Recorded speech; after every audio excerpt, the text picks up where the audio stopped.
नमस्कार, आप देख रहे हैं सी न्यूज भारत और मैं हूं ऋषभ सक्सेना। वक्त हो गया है न्यूज बुलेटिन का। इस न्यूज बुलेटिन में हम बात करेंगे डिंडोरी की, जहां एक शिक्षक शराब के नशे में स्कूल पहुंच गया। आगे बात करेंगे जौनपुर की, जहां मिशन शक्ति के तहत नारी सुरक्षा पर हुई विशेष कार्यशाला। एसएचओ दीपक कुशवाहा ने दी जरूरी सीख।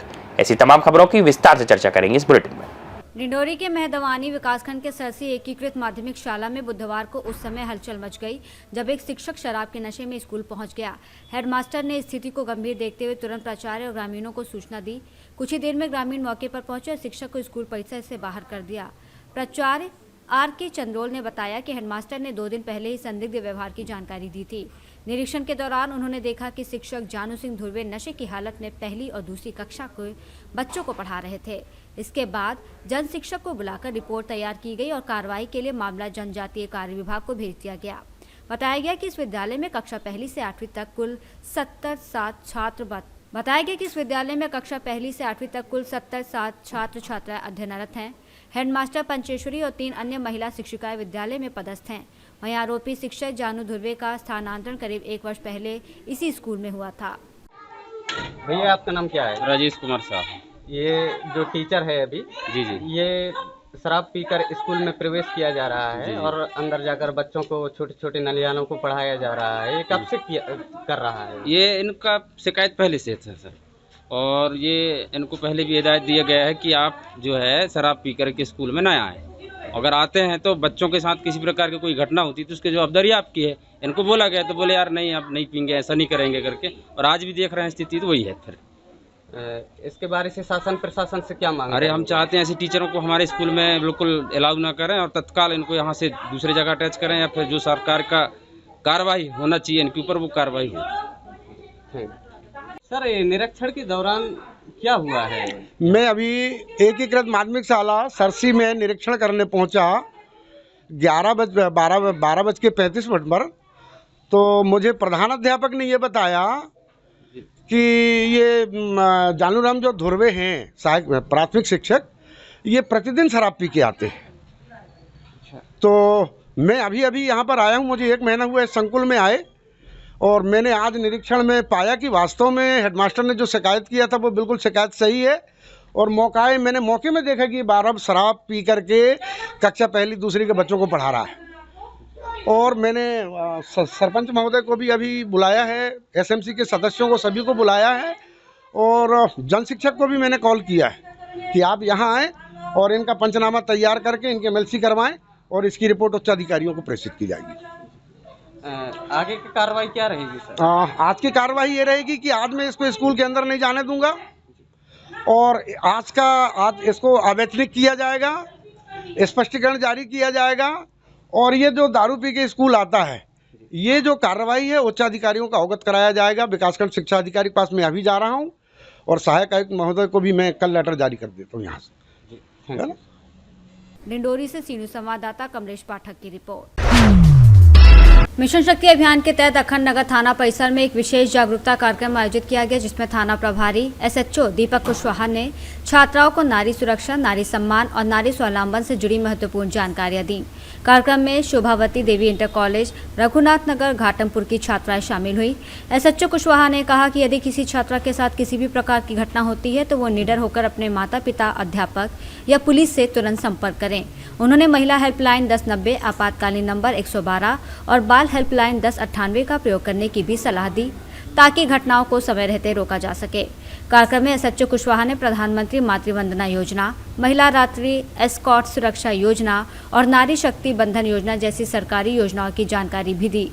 इस मौके पर विद्यालय के प्रबंधक डॉक्टर जेपी दुबे ने छात्राओं के उत्साह की सराहना की, सभी को बधाई दी। वहीं कोतवाली पुलिस टीम ने भी क्षेत्र में मिशन शक्ति अभियान के तहत महिला सुरक्षा गश्त बढ़ाने, स्कूल कॉलेजों में संवाद कार्यक्रम चलाने और हेल्पलाइन नंबरों के पोस्टर लगाने जैसी कार्रवाई शुरू की। जौनपुर से सी न्यूज संवाददाता दिवाकर मिश्रा के साथ दीपक सिंह की रिपोर्ट। अकोला में अतिवृष्टि और प्राकृतिक आपदाओं से प्रभावित किसानों के लिए न्याय की मांग को लेकर शिवसेना उद्धव ठाकरे गुट का हम बड़ा आंदोलन आयोजित किया गया। बालापुर विधानसभा क्षेत्र के विधायक नितिन बापू देशमुख, जिला प्रमुख ग्रामीण गोपाल दातकर, जिला प्रमुख मंगेश काले और हजारों शिव सैनिक इसमें शामिल हुए। आंदोलन के बाद जिलाधिकारी को ज्ञापन सौंपा गया, जिसमें किसानों के लिए सर्वसमावेशक कर्ज माफी योजना तत्काल लागू करने, अल्प मुदती मध्यम अवधि के कृषि ऋण, शेड नेट, पॉली हाउस और साहूकारी ऋण को भी योजना में शामिल करने की मांग की गई। शिवसेना नेताओं ने चेतावनी दी कि यदि राज्य सरकार ने किसानों के हित में ठोस कदम नहीं उठाए तो आंदोलन और उग्र रूप ले सकता है। महाराष्ट्र कोला से सी न्यूज़ संवाददाता प्रवीण वाहुवाग की रिपोर्ट। जिला सहकारी केंद्रीय बैंक मर्यादित बिलासपुर शाखा सिद्धगंगा थाना फास्टरपुर द्वारा रिपोर्ट दर्ज कराया गया कि सहायक पंजीयक मुंगेली की जांच रिपोर्ट पर धान खरीदी केंद्र तरवरपुर में सत्र 2024-25 में कुल 2094.64 क्विंटल धान, जिसकी कीमत 65,02,684 रुपये है, गड़बड़ी पाई गई है, जिससे धान खरीदी प्रभारी आरोपी सरजू राम बघेल द्वारा उक्त धान को धोखाधड़ी कर अनियमित किए जाने के संबंध में लिखित आवेदन रिपोर्ट पर अपराध पंजीबद्ध कर आरोपी के घर ग्राम फंदवानी कापा में दबिश दिया गया, जहां आरोपी द्वारा भागने का प्रयास असफल रहा। पुलिस द्वारा घेराबंदी कर आरोपी को पकड़ लिया गया। पूछताछ करने पर आरोपी सरजू बघेल द्वारा अपराध स्वीकार किया गया, जिसके बाद 8 अक्टूबर को विधिवत गिरफ्तार कर न्यायिक रिमांड पर जेल भेजा गया। कल दिनांक को थाना फास्टरपुर में जिला सहकारी केंद्रीय बैंक मर्यादित बिलासपुर की शाखा सिद्धगंगा के बैंक मैनेजर सुमन दास मानिकपुरी द्वारा आकर आवेदन थाने में दिया गया था कि धान खरीदी केंद्र तरवरपुर का जो प्रभारी है सरजू बघेल, जिसने वर्ष 2024-25 की धान खरीदी में लगभग 2094 क्विंटल धान की हेराफेरी कर अनियमितता की है और अमानत में खयानत कर शासन को क्षति पहुंचाई है, जो कि 65 लाख रुपए के करीब है। इसके आवेदन पर विभागीय जांच की रिपोर्ट संलग्न करने के पश्चात थाना फास्टरपुर में अपराध क्रमांक 65/25 पंजीबद्ध कर धारा 318(4), 316(5) BNS के तहत कार्रवाई की गई और आरोपी सरजू बघेल को न्यायिक रिमांड पर भेज दिया गया। जिस प्रकार से विभागीय जांच की प्रक्रिया हुई है, उसमें अगर कोई भी दोषी और भी शामिल इसमें होते हैं तो उसके तहत अग्रिम कार्रवाई की जाएगी। ये रूटीन में सभी धान खरीदी केंद्र भौतिक सत्यापन किया है। इसमें जैसा कि विभागीय अधिकारियों द्वारा बताया गया है कि धान उठाव और धान खरीदी को लेकर जो उनके दिशा निर्देश है और उच्च अधिकारियों के उसके आधार पर किए गए थे और इसी के तहत माननीय कलेक्टर सर के निर्देशन पर टीम द्वारा जाँच की गई थी। इसकी रिपोर्ट पर आज कार्रवाई की गई। मुंगेली से सी न्यूज़ संवाददाता प्रेम कुमार मिश्र की रिपोर्ट।